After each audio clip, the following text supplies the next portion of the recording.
Good evening, everyone. Thank you for being here on this beautiful first day of spring where I live. I don't know about where you all are, if it is the first day of spring where you live, but I don't know if it's beautiful today, but it is here. Thanks for joining us, and we're really excited to have some great guests with us today and to pick their brains, dig into some information that we think could be really helpful and valuable to you. My name is Mark Schappert. I'm an employer relations partner for Southern New Hampshire University, and I am co-presenting today with my colleague, Daisy Gillum, and we're going to have our panelists introduce themselves in just a minute. I have a couple of housekeeping matters that I need to address before we get started tonight. The first is a statement about access and accommodations here at Southern New Hampshire University. So I'm actually going to read this. Your experience here at Southern New Hampshire University is important to us. It's our policy and practice to create an inclusive and accessible learning environment. If there are aspects of this presentation's design or delivery that present barriers to accessibility, please notify if you're an online student, the Online Accessibility Center. If you're a campus student, the Campus Accessibility Center. And if you're one of our colleagues at Southern New Hampshire University staff or faculty person, contact the Human Resources Office. This gives you an idea of some of the support that is available for you as a student here. And this is a picture that was taken prior to COVID, 2-3 years ago, perhaps. And it must have been more like 3 years ago. Our team has grown by another 25-30%. So this is just a fraction of the people that are available to help our students plan and prepare for careers and look for jobs and internships. Daisy and I are just two. I'm in the picture here somewhere. This picture is taken before Daisy, but it's the last picture we had as a big group. So I just wanted to share that with you. And as you can see, there's a phone number on there. Jot that down if you want to contact us by phone. Our email address is cocecareer@snu.edu. And you can connect with us all kinds of ways. You can connect with us through the online student communities with SNU Connect on the internet. You can connect with us through Facebook, Twitter, Instagram, LinkedIn. We're out there, and we'd love to be connected with you through social media. Okay, just a couple of things to share with you tonight. We ask that if you're not part of our panel, that you keep your camera and your microphones off. We are going to invite you to submit your questions. This is advice from the experts. So we're going to get them started with some basic questions that we know everybody's interested in, but we really want you to feel free to put your questions in the chat and to ask our experts what they think regarding anything related to careers, job searching, etc. So we'll use the chat box for that. If you put in a question and we don't get to your specific question and it's different than any other question that's been presented, please email it to me. My email address is up there, and I will either answer it with myself, with the help of colleagues, or with the help of one or more of the panelists here. And we are recording the session tonight, so please be aware of that. So what we're going to do is we're going to start with some introductions and a brief overview of our panelist organizations. We're going to follow up with a question that I'm going to ask all of the panelists. And then from that point forward, we're going to invite you to put in your questions, and Daisy is going to be fielding those. And she's going to ask, we didn't even really talk about this, Daisy, but I put 2 takers or invitees. So we don't necessarily have to have 4 people answer every single question. We'll get through more questions if we don't. So we'll probably usually take 2 people per question. We'll invite our panelists to just raise your hand or speak up and answer a question. And if you're slow to do that, then we'll invite one or two of you to answer questions. So that's what takers and invitees means. And once again, attendees, please put your questions in the chat, and we will be looking at similar questions and addressing the themes that are coming through there. So, as I mentioned, my name is Mark Shepard, and I'm being accompanied by Daisy Gillum, my associate. We're both employer relations partners here in the Career Services Office. I'm going to let all our panelists introduce themselves, but Tiffany, Jacqueline, Nora, David, thank you so much for being here. You can see, folks, the respective organizations that our guests are from. We have quite a variety. We're covering not-for-profits, and we're covering healthcare, and we got a government representative here. So we think we've got a really nice mix of representation. So I am going to just start us off here. And, I think I may just go counterclockwise. So Jacqueline, I'm going to start with you, if that's okay.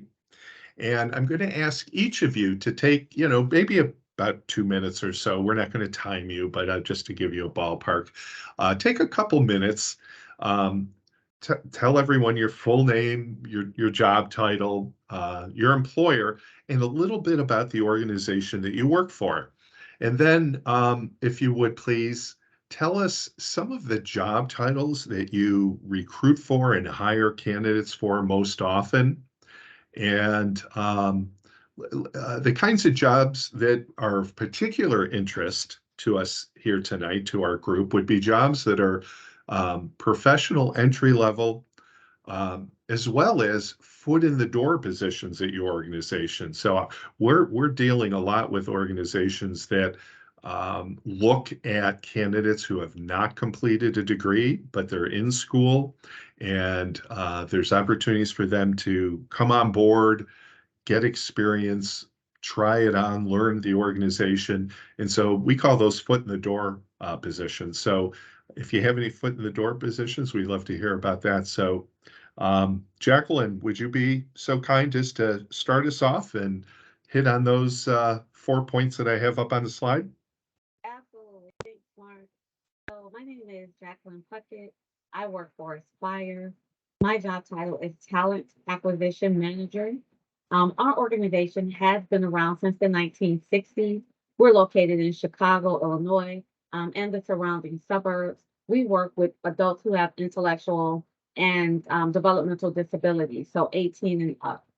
The job titles that I hire for most often are going to be the foot in the door type positions. So I hire a lot of direct support professionals.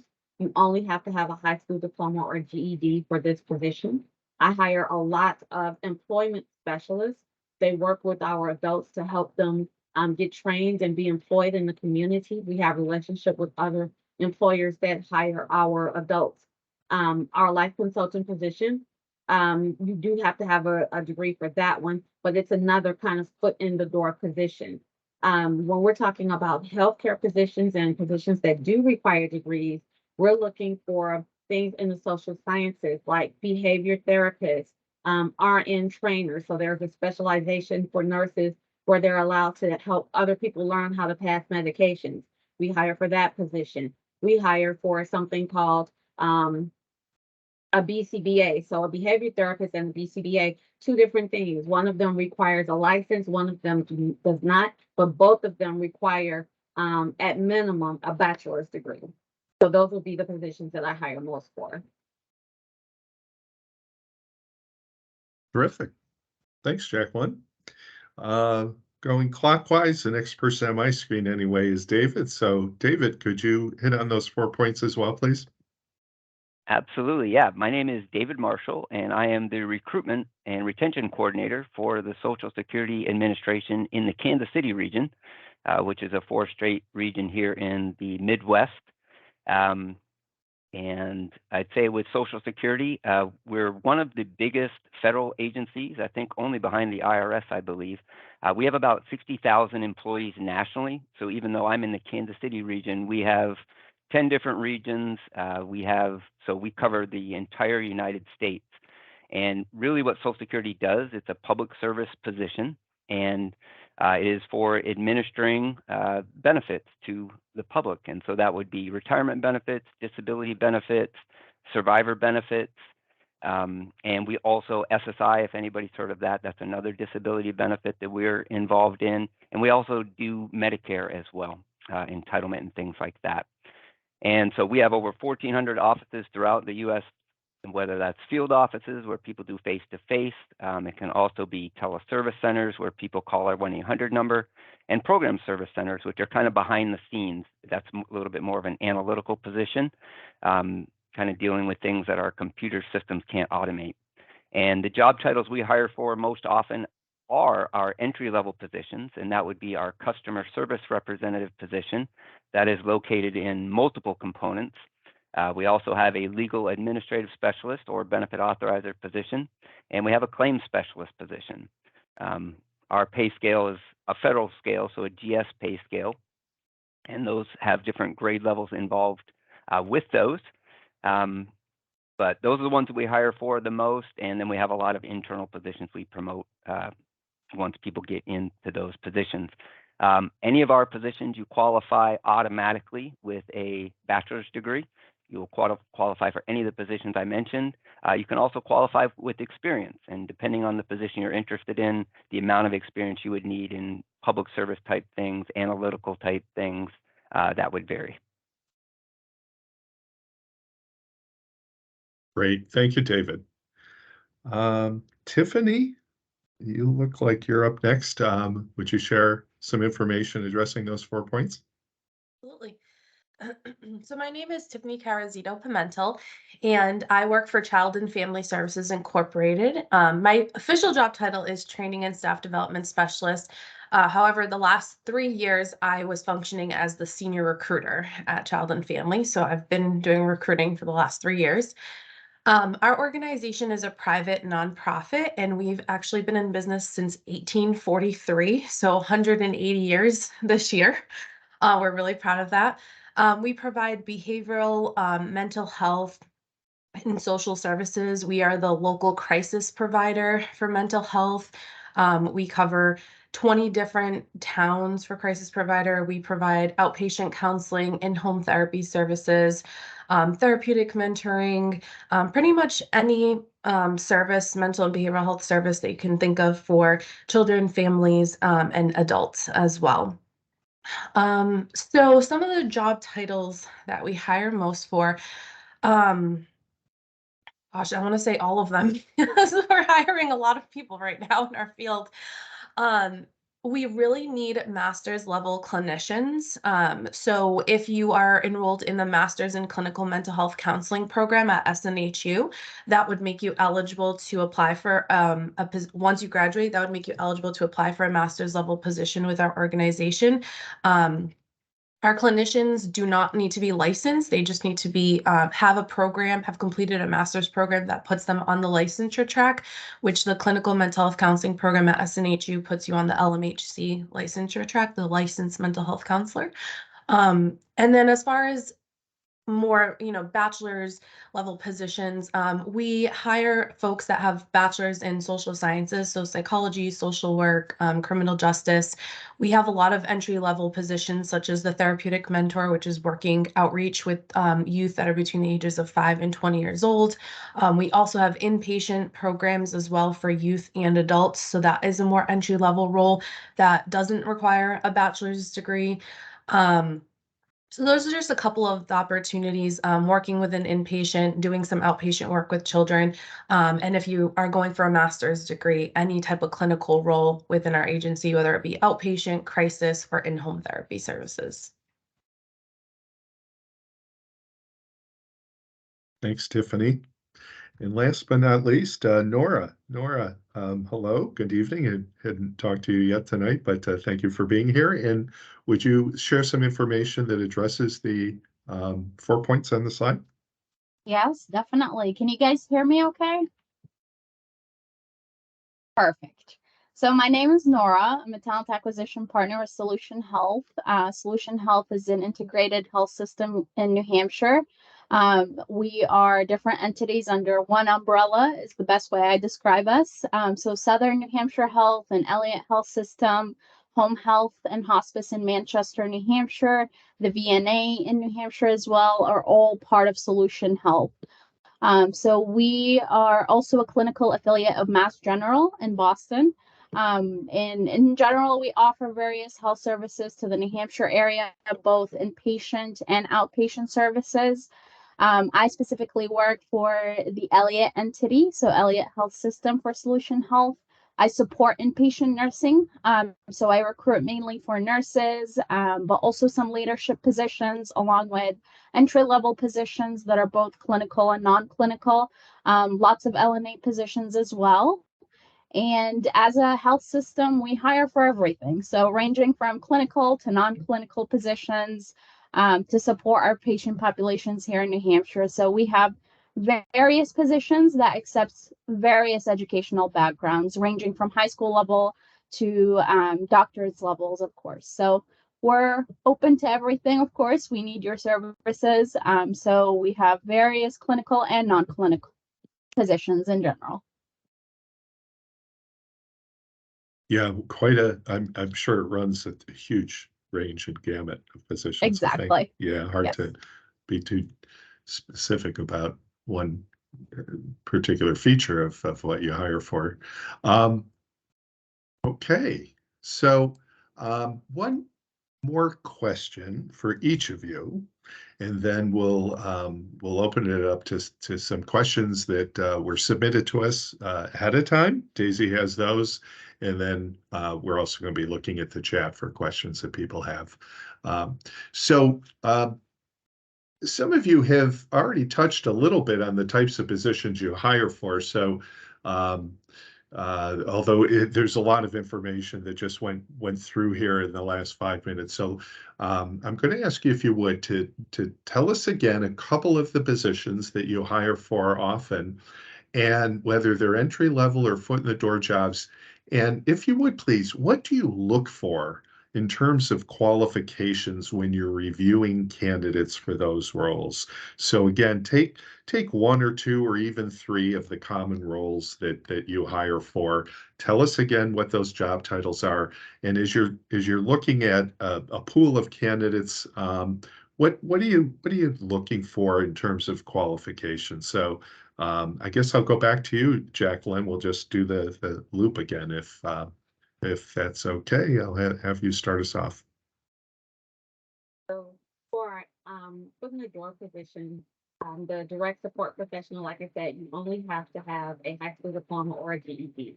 However, I tend to lean toward people who have done some type of work in either home health or something like a CNA. I didn't realize that Candy Strikers still exist, but evidently they do. I was talking to one a couple of days ago, so something like this is where they have experience in at least the healthcare field. If they don't have that, then I'm asking questions like, why they're interested in doing this type of work, because it's not for the faint of heart, right? So um, they have to have some type of passion. What I find is a lot of the candidates that I speak with, they have a relative or something that has some type of disability and they're interested in helping the community. So they've been around this. And these are the people that I'm most drawn to for that foot in the door DSP type position, because it's not easy work and it has to be work that you want to do because you want to help. You have to be that person. If I'm looking for a candidate for our BCBA, for example, our behavior therapist position, those candidates have specifics that I'm looking for. The main one that I'm looking for would be the hours of supervision. How many hours of supervision they've completed under a behavior therapist? That's going to be very important. Thank you. David, couple of positions and what you're looking for. All right. Yeah, our three main positions that we hire into entry level, again, they're the customer service representative. We have those positions in our field offices, which is where people come in for face-to-face help. We have those in our teleservice center where you're answering the 1-800 number. We also have those in our program service center where it doesn't have that direct face-to-face contact, but we still do serve the public, just not in a face-to-face environment. We have the legal administrative specialist as well. That is only located in our program service center without that face-to-face involvement. And then we have our claims specialist position, and that is a position that deals more with entitlement to our benefits. That is located in our field offices and in our program service center. And anybody that's filing like internet claims for Social Security, they would be a claims specialist. As for what we look for in terms of qualifications, I mentioned a bachelor's degree qualifies you for any of those positions, I should say, that I mentioned, and it doesn't matter what your degree is in. Any bachelor's degree will qualify you for the entry level at what we call a GS5 position. We can also hire you at a higher grade level for superior academic achievement or for 1 year of post-bachelor's education. So if you had 1 year working toward your master's degree, you could get a higher grade level position for those. We also can have people qualified based on experience. That depends on the position. Normally it is between 1 to 3 years of specialized experience. And a lot of that experience has to do with reviewing problems, gathering data, recognizing solutions, planning and organizing work, communicating effectively orally and in writing, things like that. So that's really kind of the background that we look for people that are qualifying for experience. And we'll have some that'll use a combination of post-high school education and some experience to qualify for our positions. Beautiful. Thank you. Tiffany. So our more entry-level positions, I can start there, would be our mental health counselor positions, very similar to what Jacqueline had described as a direct support professional position. We have 2 inpatient units, a youth unit and an adult unit. For the mental health counselor role, it is a high school diploma or GED that is the minimum educational requirement. But we do also look for individuals that have some type of experience, in home care or working with children, if they're working on the youth unit, whether it be babysitting or nannying, just some type of position where they've been caring for someone or doing some type of work in that matter. And if they don't, I know cover letters are kind of a little bit of a relic, but if somebody doesn't have relevant experience and they write me a really great cover letter telling me why they think that they would be great for that position or why they're, they have passion or background in that, then I would certainly give that person a call and talk to them about the role as well.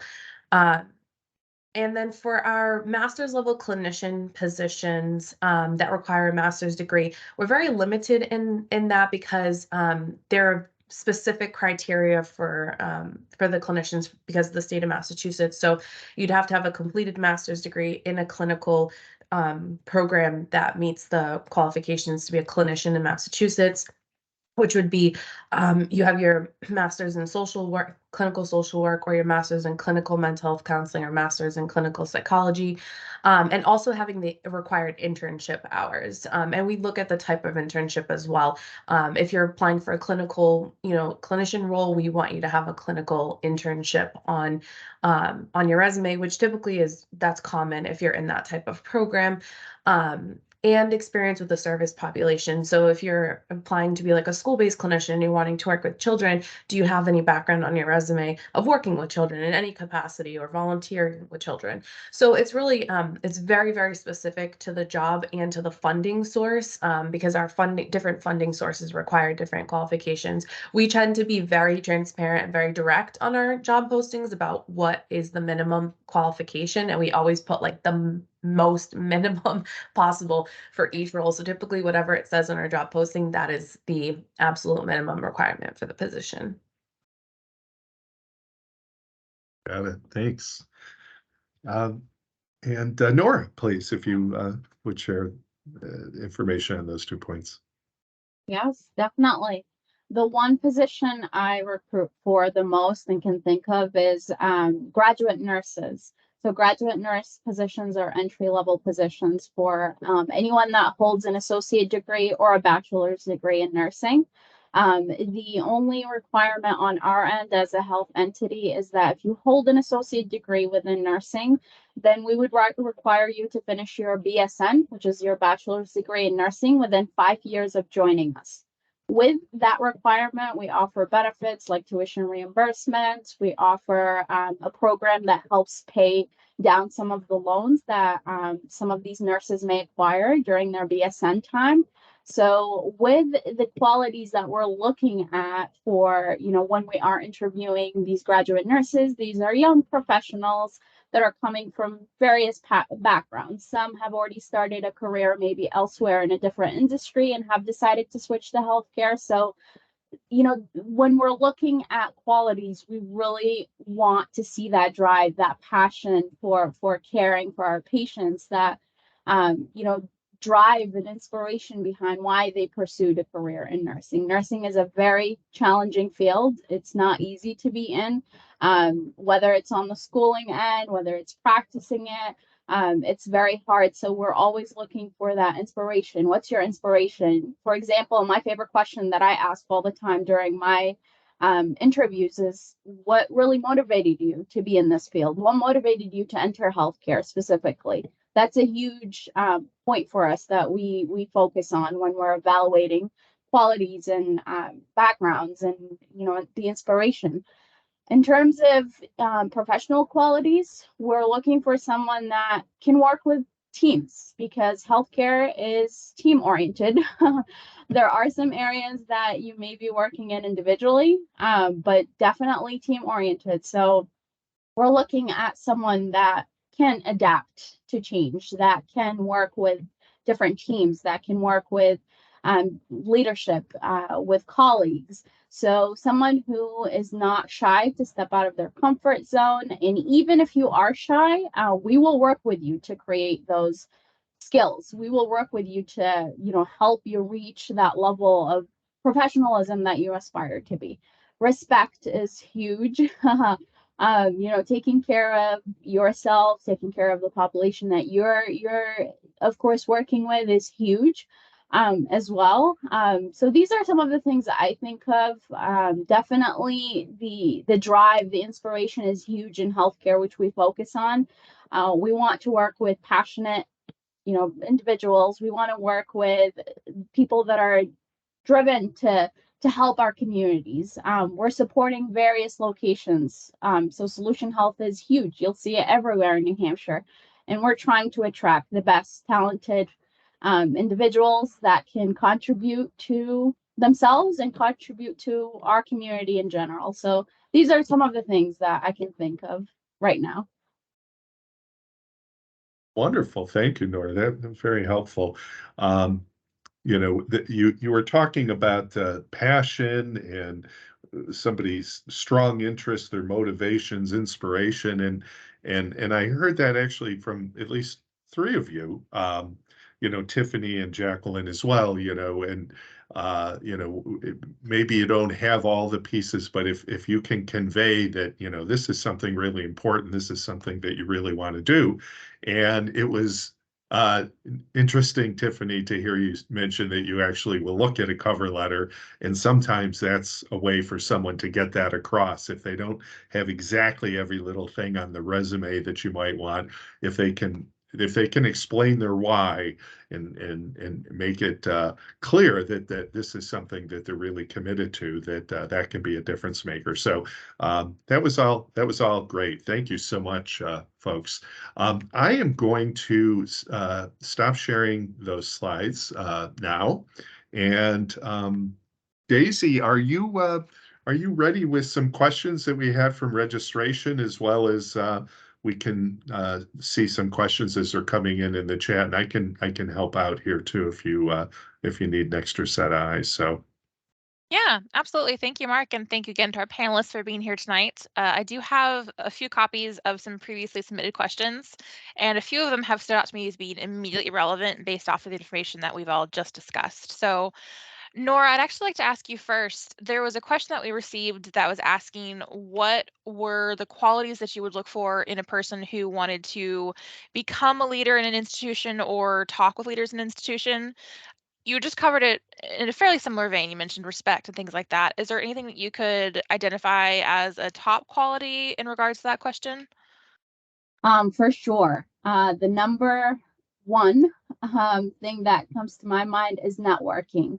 When you're trying to be a leader, within your community or within an organization that you aspire to join, networking is a big piece because as a leader, you're not only leading yourself, you're leading groups of individuals under you in a professional manner in different teams. So networking is definitely a quality that I would highly encourage to pretty much practice early on, even before individuals graduate from their degrees or their studies. Networking is what got a lot of us to where we are today. And I think that, many of you can agree to that, is that the opportunities don't just show themselves online. You really have to be able to show yourself, present yourself, whether at conferences, trainings, panels, anything where it is related to your field. In terms of leadership, you want to be in front of those leaders that are working in these positions or working on these projects. So definitely networking is huge and will help anyone, not just anyone who is looking for any leadership, career paths, but anyone, whatever industry that you're in, networking is huge. And we talked a little bit about the inspiration piece as well as, what's inspiring you to be a leader, and what's the reasoning behind that, and how do you pretty much move up the ladder or step by step. You can't just start off, of course, right after college, for example, in a director position. You have to learn the skill base. You'll learn your role and learn the industry.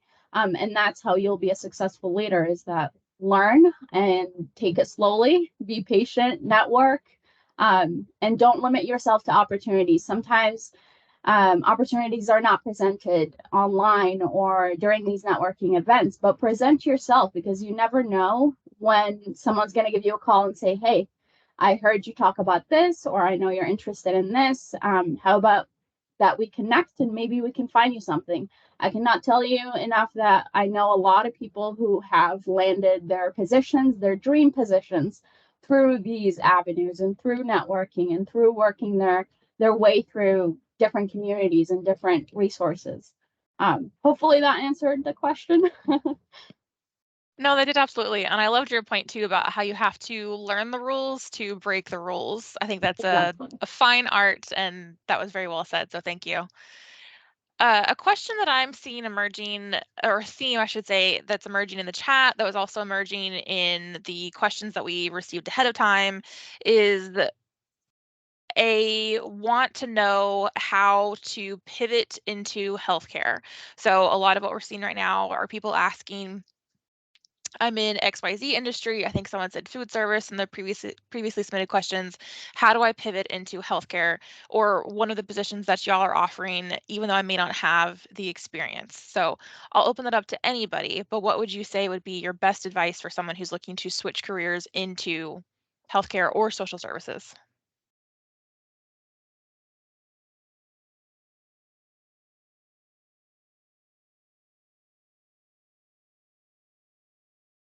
I could also pick on people if that's easier. I mean, I can go ahead. So my biggest thing is, if it's a position that doesn't require an advanced degree that you don't have, like we were talking about, like the direct support positions, if you have no experience working in direct support, but you have an interest, you want to move into that, we need to know what sparked that interest, right? It really goes back to the why, right? Why do you want to do this? And the best way to convey that why is through either a cover letter, or if the application offers like a place where you can write some sort of statement, that's definitely the best way to be able to convey that message. Looking at the job description and saying, I don't have the professional experience but I do have lived experience, or I have a passion for this field because of this, and really just conveying that message. So certain positions, like like my master's level position, it's tough. You have to have a specific degree. But for roles that you don't need a specific degree, that's really the best way, is just to really convey your message of why you feel like you would be a good fit for the role, or why you feel like you have the passion or the drive or the experience, the personal experience to want to do that specific role. And really gearing your skills towards the qualifications in the role as well. So if you might not have the specific experience, but maybe you have skills that cross over from what you did to like where the position, what the qualifications are for the position. And again, tying all that in, saying, maybe I don't have that exact experience, but I've done customer service, and that translates over to maybe patient care. And, so just kind of really relating those skills from what you have to like what they could be in this, in another role. I just wanted to piggyback off of you, Tiffany, for sure, because that's exactly what I was going to mention, is those transferable skills. Mark and I, we talk about this all the time. So yes, it's very, very important. One thing that I did for my career when I wanted to pivot from between different roles and opportunities is I looked at the job description, and I literally looked at it line by line to see how I fit into that role, because it's a waste of your time and a waste of that recruiter's time or that manager's time that's going to be talking to you if there's just no connection, or you might not even get the interview. So I literally went line by line to see what skill I had that fit that, and then I built off of that. And so I would say, don't have a standard resume that just throws everything out there about yourself. Maybe you need to customize it according to the positions that you want, what you're looking for, and make sure that those key functions are in there. If you really want to get the attention of the recruiter, because to be honest, we don't spend hours looking at your resume trying to figure out where you would fit. We're looking for specifics for the job that we're looking to fill. And if we don't see them right away, we're going to the next person. So if you want to catch our eye, put it out there, make it evident what it is you're looking for. Yeah, and I'll follow up on this too, because I'll make it unanimous. I saw Daisy posted in there too, and I agree with what Tiffany and Jacqueline said, and that is, you really do have to tailor that resume. A one-size-fits-all resume just isn't going to cut it. It's just not. And you might think sometimes, oh, I've worked at McDonald's, how can that transfer? But it can. Depending on the qualifications of the job, it's looking at that and tailoring that resume to show that you might have relevant experience. And I'll just say, as a federal employer, our resumes are quite different in that a federal resume requires a lot of detail. And so I know, like in the private sector, some of what you see are just one-page resumes that hit the high points. And the problem we have for federal employment is that just doesn't let people qualify for our positions, because 2 or 3 little bullets that don't go into much detail, that's not going to let you qualify when our staffing folks get in there to see that if you would. But tailoring that resume to, this is the job I want, I read through, I think Jacqueline said that, looking at that job description, looking at the qualifications, and then getting that resume to fit that.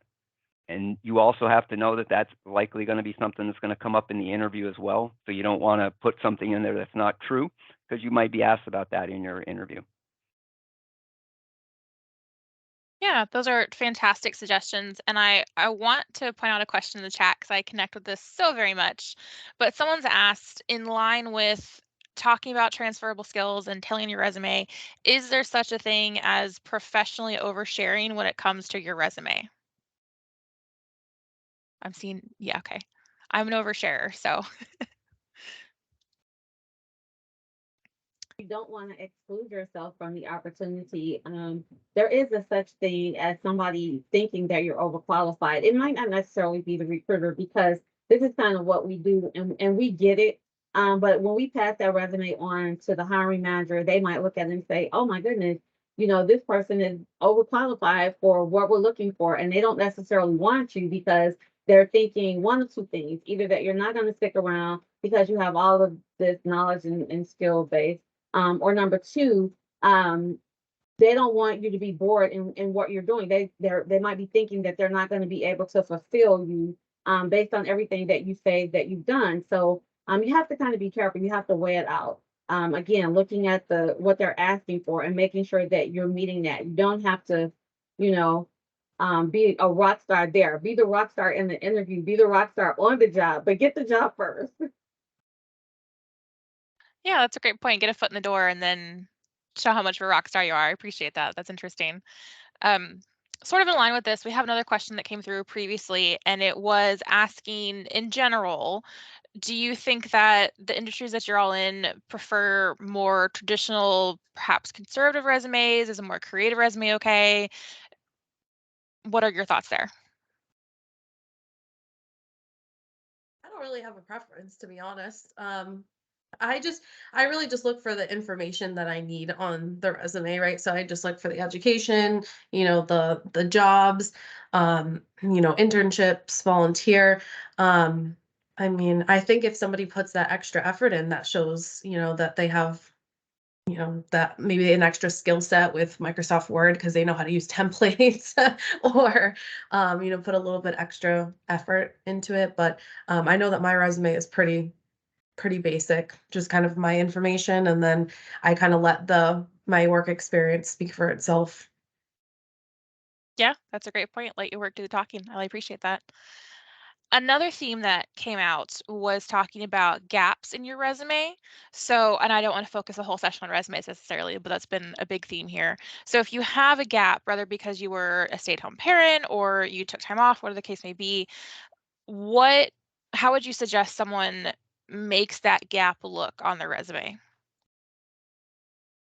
I just tell people to claim it, honestly. Just put on there, stay-at-home parent from this time to this time, or caring for, private caring for a family member from this time to this time, and just throw it on there and be transparent. Because I think there's a gap there, it kind of leaves people wondering like, oh, why is there a gap? What were they doing? What happened during that time? So if you just claim it on your resume and just put it on there, there's no question. It's on there. I agree with you, Tiffany. The easiest way to do this is just to share that timeline and say what you were doing. Of course, stay home dad, stay home mom. Um, a lot of the hiring managers guess, and we don't want them to guess. We want, an answer. And if you just say that on your resume, it makes things so much easier and much more understandable. And we will ask you about that gap. Yes. Stay-at-home mom, then you were probably maybe you were helping with homework. So maybe you were a tutor, right? Because you were helping with homework. Well, what's your specialization in that area? Good at math, or you good at reading? What was that skill that you transferred from being a stay-at-home mom? Because that's probably the hardest job ever.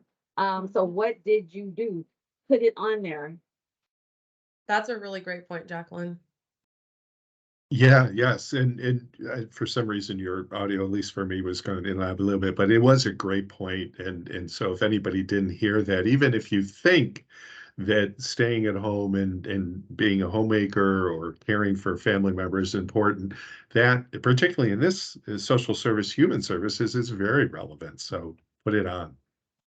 Yeah, I that's can a give great you point. a real life example of something that recently happened with someone who had a large gap. The person had their own business and ran their own business before deciding to go back to healthcare and be a nurse. So their skills that they have learned or acquired by running their own business are transferable into the healthcare world. So when we looked at the resume, when the team looked at the resume, there were a lot of examples that were pulled in from his past life as a business owner that were directly integrated into the role that we were looking at. So definitely, share what you were doing. Maybe it's a research that you were doing during that time, or you know, not just staying at home. Some people decide to do some research or some studies during that time. Definitely share what you were doing. You never know. You could integrate it into this new world. Absolutely. No, those are fantastic answers. I do see that, I believe it's pronounced Kaniqua. You have your hand up, so I've actually just allowed your mic. So if you want to come off mute and ask your question, we'll be happy to hear it. Thank you. Hello, everyone. Um, I wanted to ask the question. I've been on several interviews because I'm trying to enter into the healthcare field. I've also been told that I was overqualified because of the number of years that I've been in non for profit organization, but it wasn't in the healthcare field. It was more so it was in education they would consider. So doesn't that make it harder to um, uh, to acquire an entry level position if they see that you're overqualified in the position that you applied for? Because I've had that situation before where I applied for an entry level position because I needed to try to get my foot in the door, and they were like, "Why are you applying?" And I explained to them, I have, I'm trying to transition. I have a bachelor's in healthcare administration. I'm in a master's program for public health, and I'm trying to get into the healthcare field. And it was on two occasions I was told that I was overqualified. So I don't know how to move forward.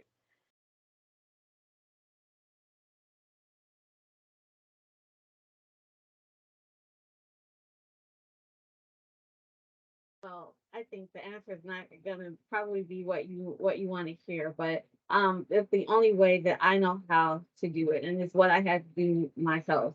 Is sometimes you have to take a step back to take the step forward, and that's unfortunate, but that's sometimes how you have to do it. And the reason I say that is because if you don't have, you can be overqualified in certain skills, but underqualified in others. And so what they're not gonna do is pay the money to get you trained for a back skill that you're overqualified for the position, if that even makes sense. And I think that maybe that's why you're hearing that.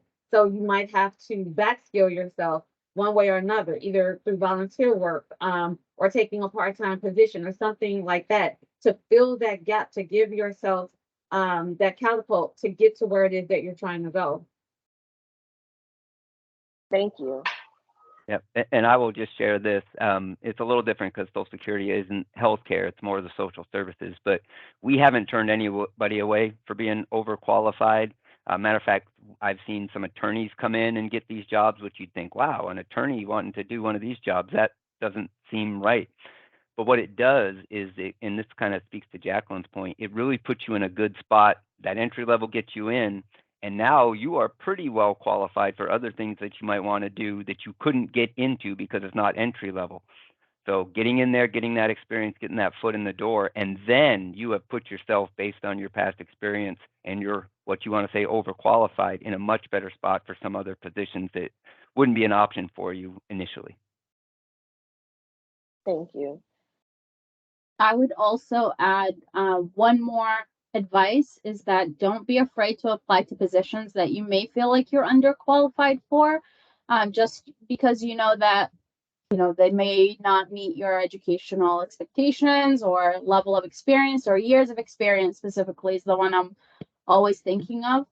Don't be afraid to apply to those positions because you never know what the flexibility is with that team and that organization, what they can do. Sometimes we hire on contingencies of, completing a certificate program or completing a degree. These cases, I'm sure, happen in a lot of industries, not just in healthcare. So keep in mind the level of the position. Of course, don't apply into a director or executive type of position if you don't have any background. But definitely don't be afraid to look at those positions that you may shy away from just because you feel like you are underqualified. Hopefully that helped. That helps a lot. I don't mind doing the entry level position. I don't have any issue of, applying and getting into the entry level position because I know that I don't have the experience, and it just gave me a harder time to do it because they see other things, and I'm like, no, but it's okay. Like, I'll take it. I'll was a just jump in real quick too. I'll say that's the other reason why you sometimes tailor your resume. So put in the things that are related, and sometimes if it isn't related and it's going to work against you because they're going to say, oh, well, yeah, why do they want to do? Well, you don't have to put that necessarily. You don't have to include that on a resume for a certain kind of position. So tailor it for the position. And I'll plug too, that'd be a great time if you haven't already to meet with your career advisor because they can absolutely help you tailor the positions to the resumes that you're interested in. But that was a fantastic question. I think we got some amazing answers. I'm going to go ahead, if you don't mind, and Erin, I'm going to let you turn your mic on. So if you want to go ahead and ask your question, we'd love to hear it.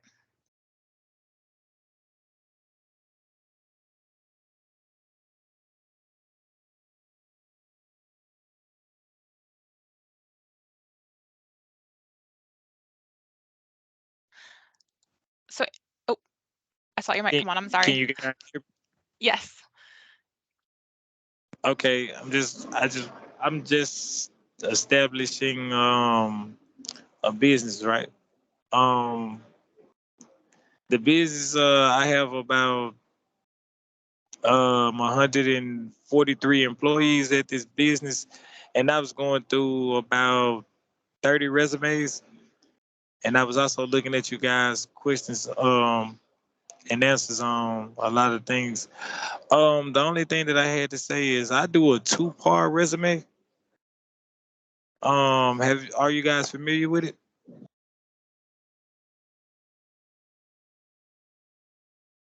Is that like 2 pages or what is that?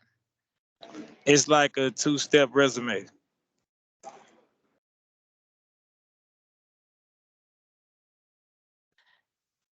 I don't think anyone here has heard of it, but it sounds like it's an interesting style if that works for you. I mean, I wonder, was it the question was, do you think that it's fair to the employees to change the process of the resume? How it was usually done?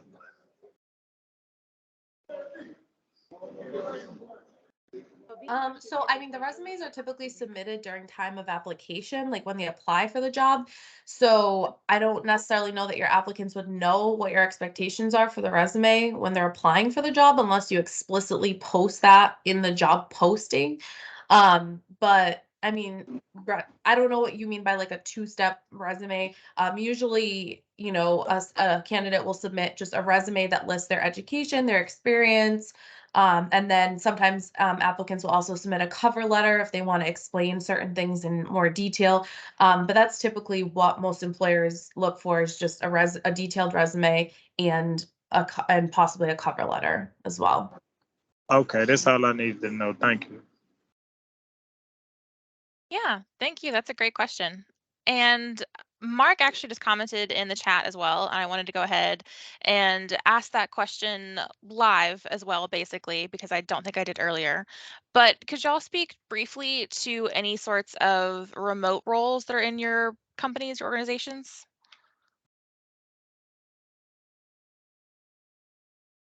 Yeah, I can hit this one first. I put it in there, but I'll try to make it a little more clear too.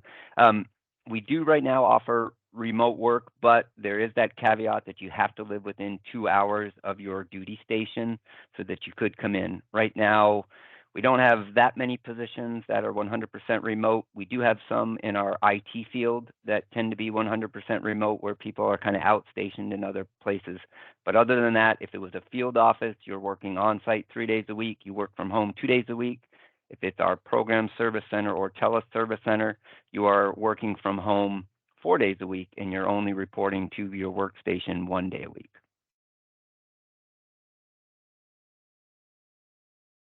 I work for a community-based organization, so we don't do any remote work at all. It has to be done mostly in person. We do offer work from home opportunities for certain positions. Like you can work from home a couple of days a week instead of like being in the office doing your paperwork, doing your billing. You can do it from home instead and then go out and do visits. But all of our work is done in person because it's community-based.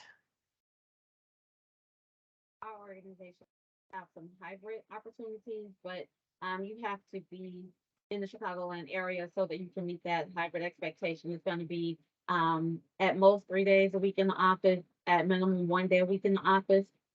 So it's either going to be in the west suburbs of Chicago or in Lake County, Illinois, up by what we call Waukegan. On my end, here at Solution Health, we have lots of hybrid opportunities as well. If the position is remote, usually they'll ask if you can be within the New Hampshire area. And sometimes it's not advertised as remote, but depending on the situation of the candidate, if they're qualified, then we'll work on that type of scheduling. And that's for non-clinical positions. As of clinical positions, we really don't have any capacity with that at this point. No, that makes sense. And honestly, I think that hybrid, especially for more entry-level roles, would be a very happy marriage of the two ideas. I know that going to the office occasionally is a great way to get experience. So those are fantastic answers, and I appreciate that. Mark, with that, we only have a couple minutes left. So if you wanted to go ahead and wrap us out and take us home, then I think we'll be good to go. Okay. You know what? I'm gonna, this just popped in my head. I'm gonna ask each of our wonderful 4 panelists if they could share one piece of advice based on their own personal professional career experience or just the experience sitting in the recruiting function that they think that job seekers sometimes overlook. So I know Nora mentioned networking early on, and that's just a tremendous tip and suggestion. Being a known entity as opposed to just another name in a big database of applicants is really helpful. Could I ask each of you if you could think of one thing you could suggest to our audience today that could help them with their career pursuits, what it might be? David, how about we start with you? Yeah, I would say not giving yourself maybe credit for some of the stuff you've done and not thinking that it really correlates or translates to the position that you might be interested in. There are, again, get creative in that stuff. You don't want to lie about it, but there are things that you can do in pretty much any position that you can usually translate into those job descriptions. So be creative and think about that kind of stuff. I mentioned McDonald's before. That's customer service experience. You're solving problems when people have an issue with their order and stuff like that.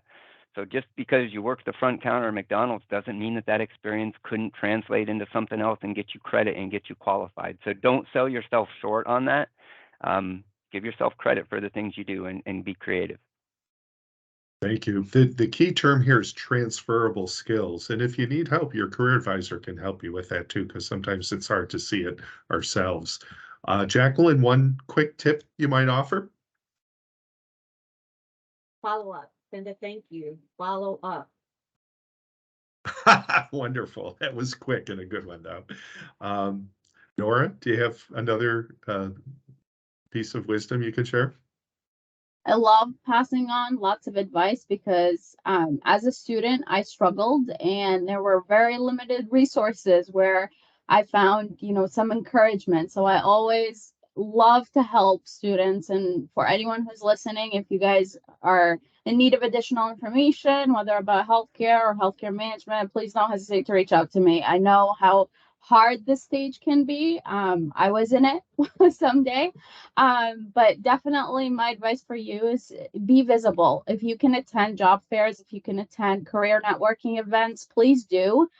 We do virtual events too. It's the new recruitment world. We have to adapt. So we do have in-person and virtual opportunities. So if you can attend those, I promise you that we recruiters will remember you. And if we remember you, then we'll advocate for you for opportunities maybe that you have not thought of and we can propose to you.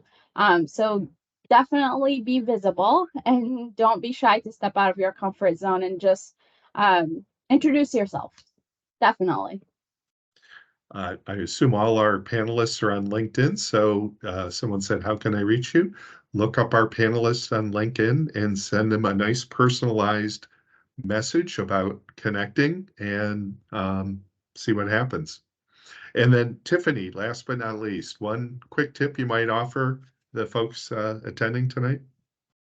I'm just a big believer in the cover letter. Again, I know it's kind of a relic, but I can't say enough like how much that separates someone from me from somebody else, because that person might have a little bit less experience, but if they took the time to really explain to me what their why is, why they want to do this job, why they feel like they're qualified for it, that sets someone apart for me anyways. And it doesn't have to be anything crazy or anything super long, but just really just getting down to the root of it and explaining why you want it, especially if you don't feel like you have the qualifications in the background, just really explaining why you want to do the position.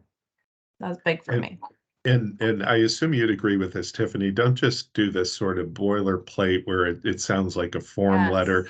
You know, be authentic. Be authentic and let yourself come through it. So exactly. And again, tailor it to the job, right? Yes, so of course. Not just like a blanket cover letter that you send to every job, but really tailoring it to the skills, what they're looking for, you know, and how, again, transferable skills, how your transferable skills, you know, translate over to the position.